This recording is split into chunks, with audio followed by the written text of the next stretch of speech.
வணக்கம் மக்களே, welcome to Dharma academy. நான் உங்கள் தர்மராஜ். இந்த வீடியோவில் நம்ம பார்க்க போகிறது இதுவரை நடந்த உலக தமிழ் மாநாடுகள் எத்தனை, அது எங்கே நடந்துச்சு, எந்த வருஷம் நடந்துச்சு அப்படிங்கிறத நம்ம வந்து பார்க்க போகிறோம்.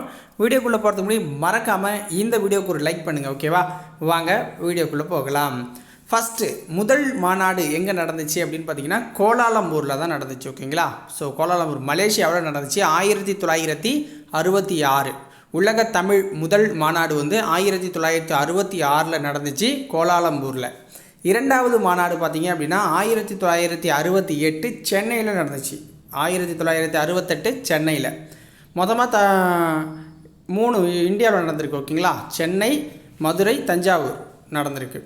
மூன்றாவது உலக தமிழ் மாநாடு பாரிஸில் நடந்துச்சு 1970. பாரிஸில் 1970. நான்காவது மாநாடு பார்த்திங்கன்னா யாழ்ப்பாணத்தில் நடந்துச்சு. இலங்கையில் இருக்க யாழ்ப்பாணத்தில் 1974. ஐந்தாவது மாநாடு மதுரையில் நடந்துச்சு 1981. ஐந்தாவது மாநாடு 1981 மதுரையில். ஆறாவது மாநாடு பார்த்திங்க அப்படின்னா கோலாலம்பூர் மலேசியாவில் நடந்துச்சு 1987. ஏழாவது மாநாடு வந்து 1989 மொரீஷியஸில் நடந்துச்சு. ஏழாவது மாநாடு மொரீஷியஸில் 1989.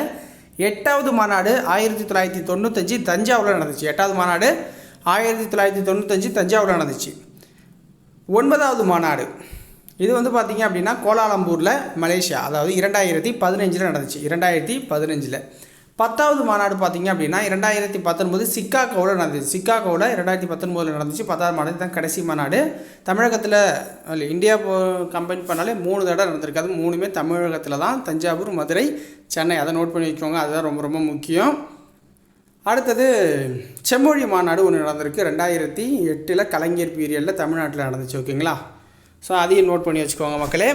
இந்த வீடியோ உங்களுக்கு பயனுள்ளதாக இருந்துச்சு அப்படின்னா சேனலில் லைக் பண்ணுங்கள், ஷேர் பண்ணுங்கள், சப்ஸ்கிரைப் பண்ணி வச்சுக்கோங்க. நீங்கள் டிஎன்பிஎஸ்சி படிச்சிருந்தா நம்ம சேனல் சார்பில் கொஷின் பேங்க்ஸு டெஸ்ட் சீரிஸ்க்கெலாம் 10% வந்து தீபாவளி ஆஃபர் வந்து கொடுத்துக்கிட்டு இருக்கோம். உங்களுக்கு தேவை அப்படின்னா டிஸ்கிரிப்ஷனில் இருக்க என்னோடய டீட்டெயில்ஸுக்கு வந்து கான்டாக்ட் பண்ணுங்கள், டீட்டெயில்ஸ் சொல்லுவாங்க. ஓகே, நன்றி, வணக்கம்.